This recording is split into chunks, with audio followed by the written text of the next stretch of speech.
في عالم التكنولوجيا كل يوم في منافسة شرسة، والشركات الكبيرة دايما بتحارب علشان تفضل على القمة. لكن أوقات المعركة مش بتكون مع المنافسين، المعركة بتكون مع دول وحكومات كاملة. النهاردة هنتكلم عن شركة هواوي، الشركة الصينية اللي اتحطت في أكبر أزمة ممكن تتخيلها: حصار اقتصادي، عقوبات، منع من التكنولوجيا الأمريكية، وضغط إعلامي رهيب. أي شركة في الموقف ده كانت هتنهار وتختفي، لكن هواوي عملت حاجة تانية خالص، قررت تلعب اللعبة بطريقتها وتثبت للعالم كله انها مش هتوقف. تعالوا نحكي القصة من اولها. اهلا بيكو ويلا بينا نبدأ.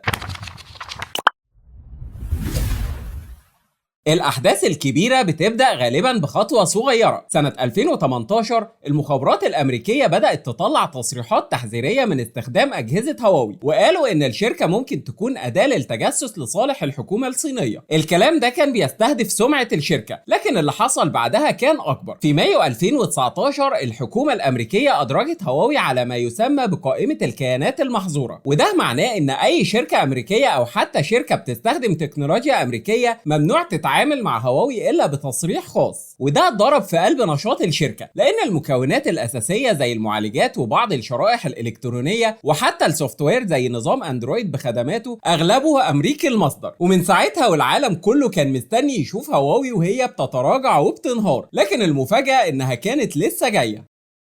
تخيل انك فجأة تصحى من النوم تلاقي نص الامدادات اللي بتبني بيها منتجاتك اتقطعت. هو ده بالظبط اللي حصل مع هواوي. سوق الموبايلات العالمي اتأثر فورا، خصوصا بره الصين، لان المستخدمين في اوروبا وامريكا واماكن تانية متعودين على خدمات جوجل زي الجيميل واليوتيوب وجوجل مابس. ولما الاجهزة الجديدة من هواوي ما بقتش فيها الحاجات دي، المبيعات انهارت بنسبة كبيرة. لكن هنا ظهر الفرق بين شركة عادية وشركة عندها رؤية. بدل ما تحاول تدور على حلول مؤقتة او تستنى الحصار يخف، قررت تبني نظام بيئي كامل مستقل عن اي طرف خارجي. وكانت دي بداية خطة الاعتماد على النفس اللي قلبت الموازين.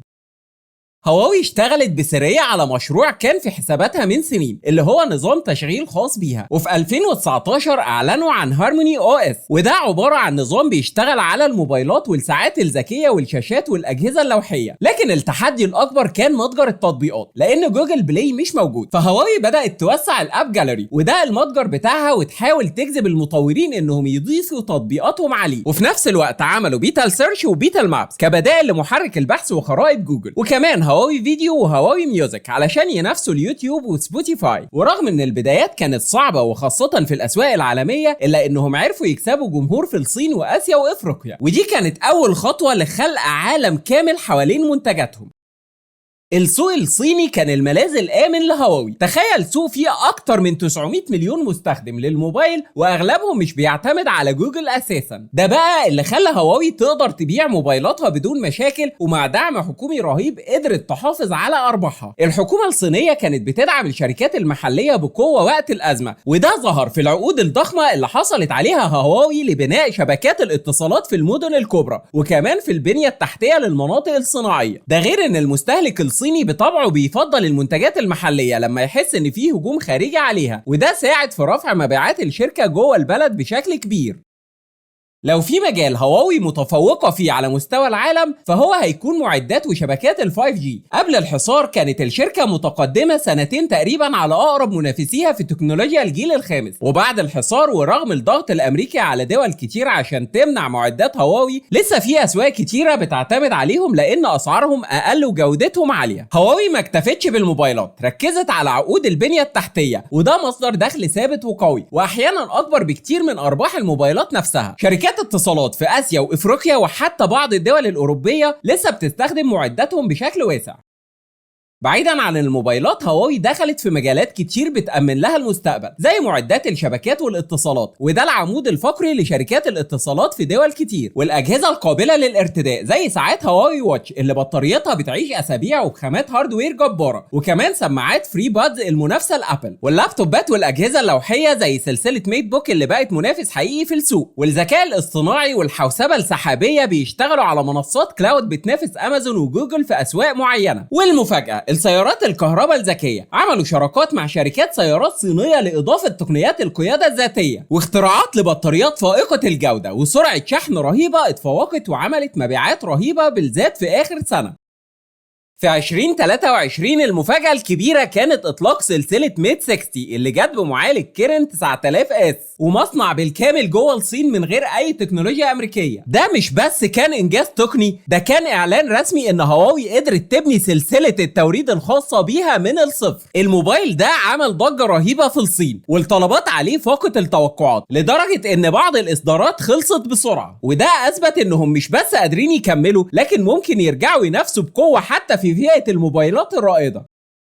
نجاح هواوي في الصمود رغم الحصار ما كانش حاجة بتحصل في فراغ، تأثيره كان عامل زي حجر صغير اترمى في بحيرة كبيرة وعمل دوامات في كل حتة. سامسونج وابل مثلا كانوا طول السنين متعودين انهم المسيطرين على السوق العالمي للموبايلات، لكن فجأة ظهر منافس من الصين بيبيع أجهزة بنفس القوة وبنص السعر تقريبا وبيكسب حصص سوقية بسرعة رهيبة. ومع العقوبات الكل افتكر ان الخطر انتهى، لكن لما شافوا هواوي راجعة بموبايلات زي الميت 60 ومعالجات محلية الصنع الموضوع قلب لصراع مستمر. شركات الاتصالات كمان اتأثرت، ناس كتير في أوروبا وآسيا وأفريقيا بدأت تعيد التفكير، هل من الحكمة الاعتماد على مورد واحد من الغرب ولا الأفضل تنويع المصادر عشان ما تقعش في نفس الفخ لو حصلت أزمة سياسية أو اقتصادية؟ الأغرب بقى إن قصة هواوي شجعت شركات صينية تانية زي شاومي وأوبو وفيفو إنها توسع وتدخل مجالات أكتر من الموبايلات، لأنهم شافوا إن فكرة الاعتماد على النفس مش بس كلام لكن استراتيجية فعالة.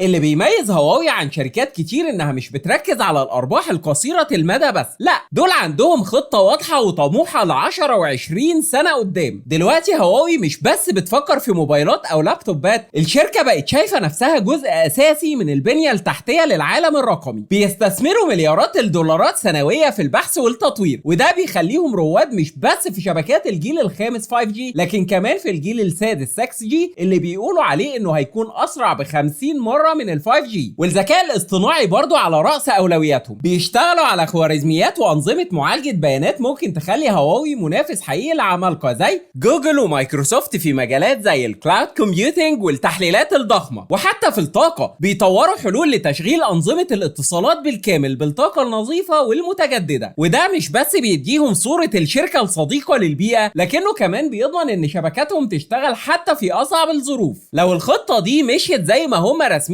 ممكن بعد 10 سنين نلاقي اسم هواوي مش بس في جيبك كموبايل لكن في كل حاجة حوالينا، من الانترنت اللي بنستخدمه للعربيات اللي بنركبها لحتى المدن الذكية اللي هنسكن فيها. قصة هواوي بتقول لنا ان النجاح مش بس في بيع منتج كويس، النجاح الحقيقي هو القدرة على البقاء والتطور وقت الازمات. الشركة اللي كانت على وشك الانهيار قدرت تبني نظام بيئي كامل وتنوع مصادر جواها وتثبت للعالم انها مش محتاجة امريكا علشان تنجح. النهاردة هواوي بقت رمز للابتكار في مواجهة الحصار، وشركات كتير ممكن تتعلم من تجربتها وازاي تحول الضربة القاضية لبداية جديدة. اللي حصل مع هواوي مش مجرد قصة شركة اتعاقبت، دي قصة عن صمود، عن صناعة محلية بتنهض رغم الحرب الاقتصادية. السؤال هنا، لو أمريكا ما كانتش حصرت هواوي هل كان زمانها دلوقتي الشركة رقم 1 في العالم في الموبايلات بدل سامسونج وابل؟ قولوا لنا رأيكم في التعليقات، ولو الفيديو عجبك ما تنساش تعمل لايك وسبسكرايب علشان يوصلك كل جديد، واستنونا الحلقة الجاية.